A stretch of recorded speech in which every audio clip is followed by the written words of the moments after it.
welcome to my YouTube channel. Hari ini kita akan membahas mengenai red legacy ya. Jadi ini saya mau menjelaskan mengenai red legacy karena sebelum ini saya ini kan melakukan penggantian metan itu 21 November ya. Waktu itu saya lakukan penggantian metan karena persiapan dari Desember itu kan akan ada musim hujan. Jadi saya lakukan penggantian secara semua, saya ganti metannya. Setelah saya ganti metan November itu, setelah itu saya dalam 15 hari sekali itu kan akan tumbuh tunas akan tumbuh daun baru ya. Setelah saya melakukan penggantian itu, kok metannya sudah saya ganti, daun barunya tumbuh, tetapi kok kecil. Jadi ini ada satu, ini yang kedua ya, daun barunya kecil. Nah saya itu sebenarnya sudah dalam posisi, sebenarnya kan saya itu agak ragu, loh kok bisa daun barunya kecil, padahalnya kita tahu bahwa daun-daun lainnya ini kan gede-gede semua ya. Jadi ini buah besar sekali, kira-kira hampir 3 kali daripada daun kecil ini, 3 kali baru bisa sama dengan daun-daun yang normal ini. Nah pada waktu itu saya tuh agak sedikit khawatir, bagaimana ya ini, ada sesuatu yang nggak beres sama red legacy ini. Tetapi saya yakin bahwa saya tidak melakukan hal-hal yang tidak sesuai dengan standar. Jadi saya itu kan misalnya Senin saya lakukan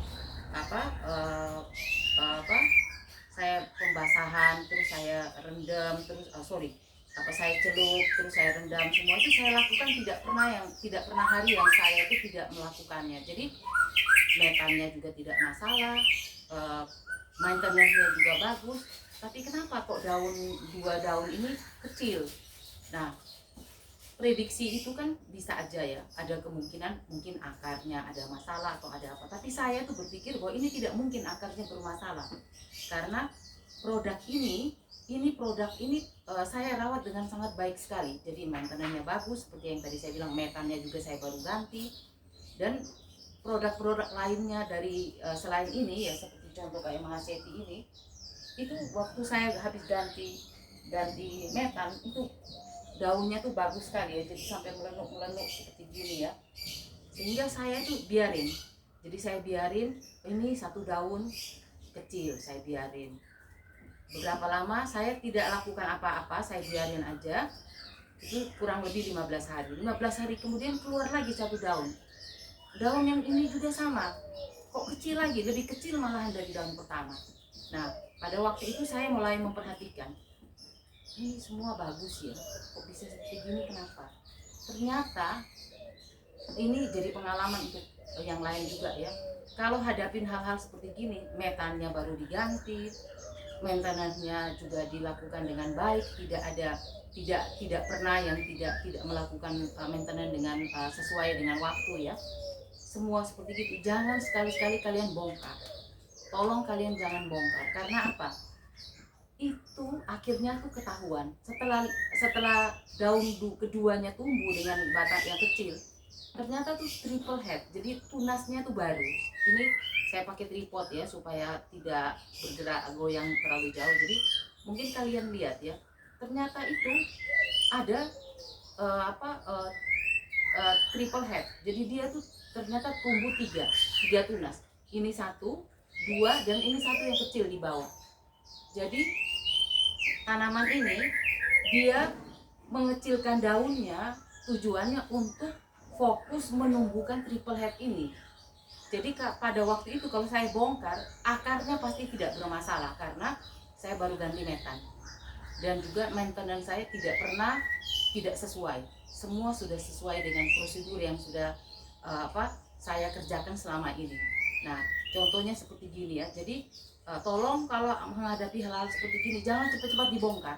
Saya ini butuh waktu sampai 1 bulan baru saya tahu bahwa ternyata red legacy ini dia tumbuh triple head seperti gitu. Coba kalau waktu itu saya bongkar, mungkin keadaannya triple headnya mungkin juga tidak akan jadi triple head, mungkin hanya double head saja atau seperti apa ya. Jadi ini jadi pengalaman buat kita semua bahwa melakukan maintenance dan juga penggantian metan itu harus kita lakukan dengan disiplin. Seperti yang saya bilang bahwa penggantian metan itu 4 bulan sekali. Itu kita harus on time. Jangan kita sayang ya, kok metannya kok diganti ya, masih bagus nih metannya. Jangan sekali-sekali kalian berpikir seperti itu ya. Tolong, karena produk ini sendiri sebenarnya kan produk ini kan tidak besar-besar amat juga ya. Dia sudah termasuk dewasa, tetapi dia tidak setinggi seperti yang lain ya. Jadi kira-kira 1 jengkal lebih lah. Tetapi bisa jadi seperti triple head. Jadi nanti untuk berikutnya seperti yang kalian tahu bahwa saya juga akan melakukan lagi seperti biasanya saya akan melakukan maintenance juga setiap sehari saya lakukan maintenance. Jadi pagi saya lakukan maintenance, nanti besoknya saya tidak melakukan, tapi lusanya saya akan melakukan lagi. Itu rutin saya lakukan. Jadi kita harus disiplin juga ya. Kecuali sudah musim hujan ya, karena di tempat saya ini kan musim hujannya ini masih belum merata, jadi lumayan masih panas ya. Jadi saya hanya menganjurkan seperti itu untuk tidak usah khawatir kalau melihat sorry saya batuk ya, kalau melihat ada daun yang tumbuh kecil seperti yang saya alami itu, kalian tidak usah khawatir. Jadi tetap aja kalian lakukan seperti hal-hal seperti biasa. Kalian akan pantau semua, karena saya melihat tidak ada daun lain yang masalah gitu ya. Jadi daun 2 ini tumbuh kecil, ini sudah 1 bulan yang lalu, yang ini 15 hari yang lalu ya, jadi kurang lebih seperti itu. Terus yang ini baru semua ya. Jadi kalau selama kita daun-daun lain tidak ada masalah, tidak ada yang kuning, tidak ada yang lonyot, tidak ada, semua tidak ya. Jadi semua dalam kondisi bagus.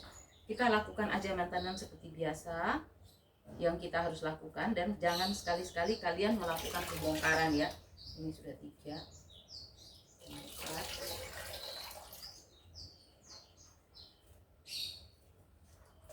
5.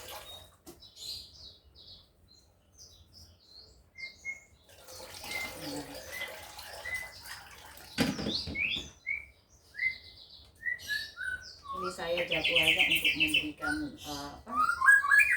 saya jadwalnya untuk memberikan B1 ya. Jadi ini saya berikan B1 seperti yang saya bilang. Saya juga rutin melakukannya. Hari Senin saya akan berikan Gandasil, sedangkan hari Rabu saya akan memberikan ini ya, anti fungisida, bakterisida ya.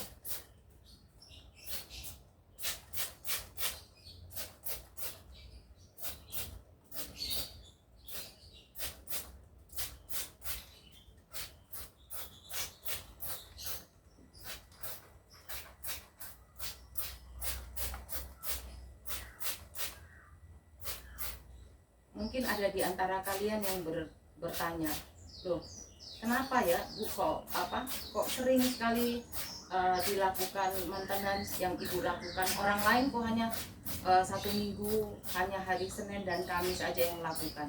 Sudah saya jelasin bahwa kita melakukan hari Senin dan hari Kamis kalau di tempat suhu yang panas seperti di tempat saya ini, itu tanaman ini tidak akan bisa bertumbuh dengan bagus ya, karena ada teman saya juga yang melakukannya hari Senin dan Kamis, tapi dia sudah berubah ya setelah saya jelasin juga. Itu tanamannya itu tuh jadi kerdil ya, jadi dia tidak berkembang dengan baik.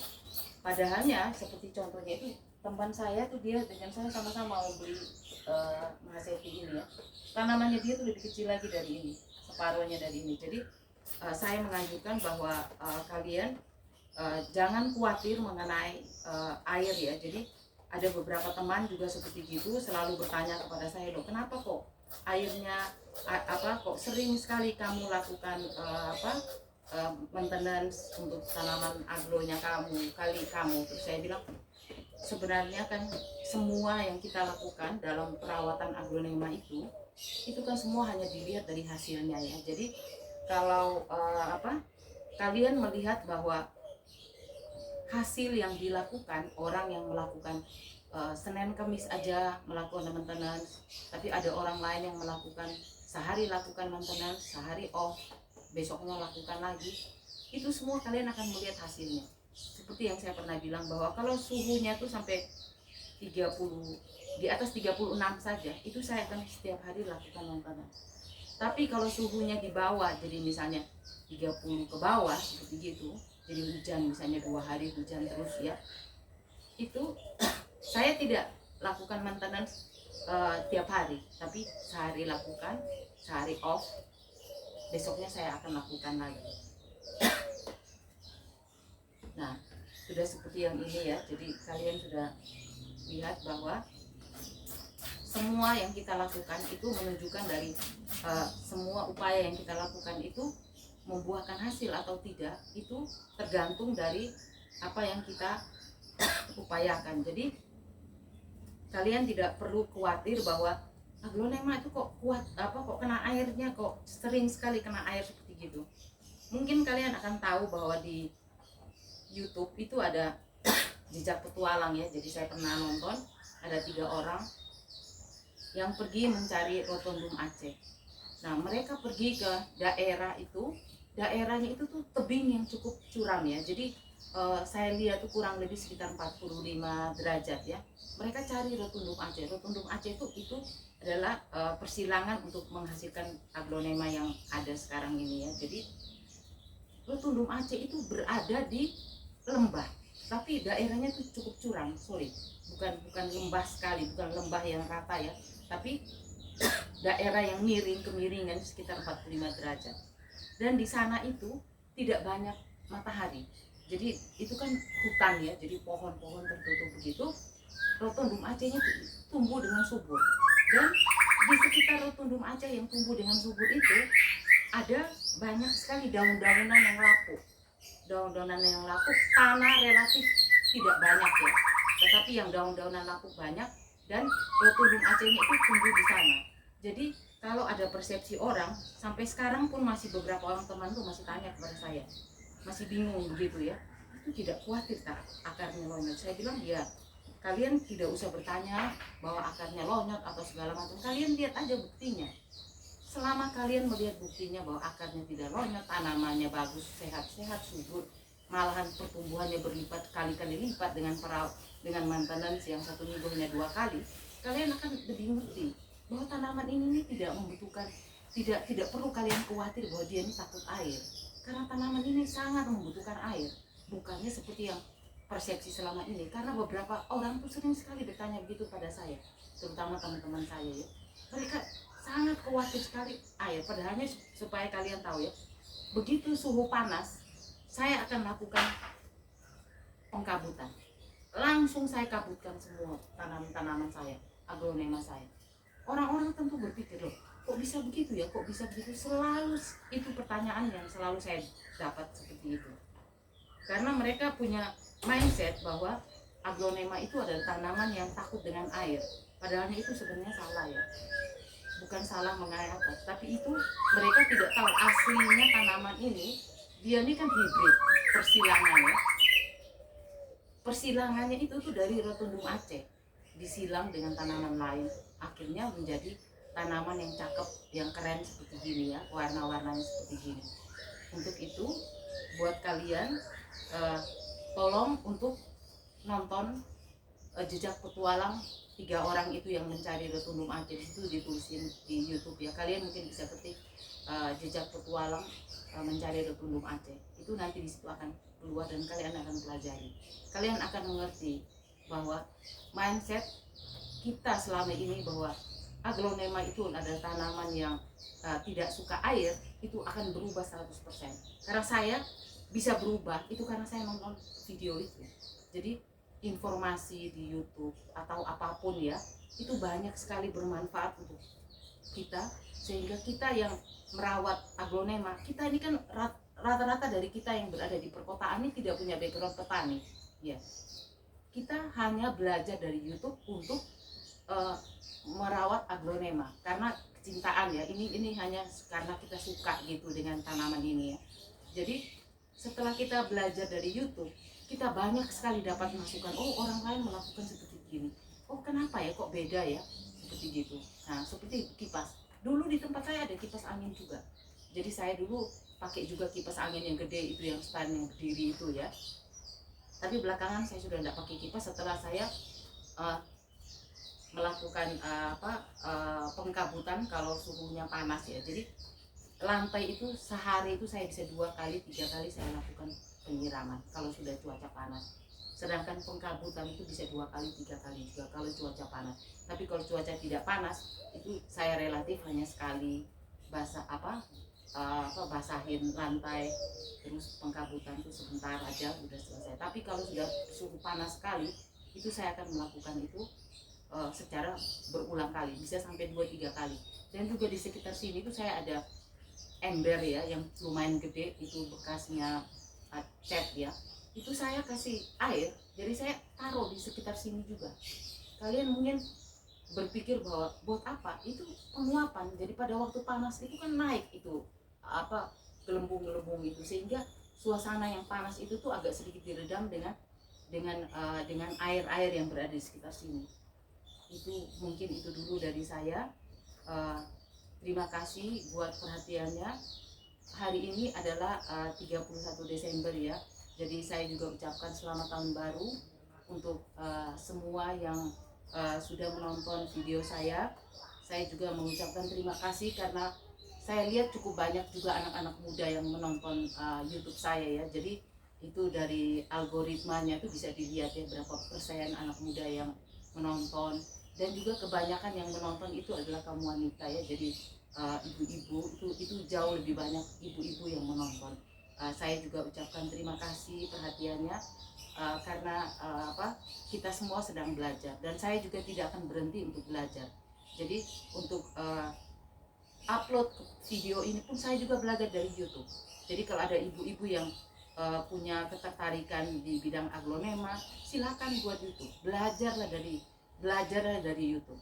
Saya juga upload sendiri, saya juga melakukan semua proses-proses ini kan saya pakai tripod ya. Jadi semua ini saya lakukan, saya juga dalam proses belajar. Saya juga tidak punya background IT, saya juga tidak punya background dari bidang pertanian, tapi saya juga berusaha untuk belajar.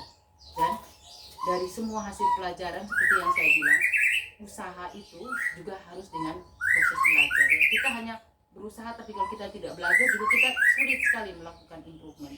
Demikian, terima kasih, selamat tahun baru untuk semuanya.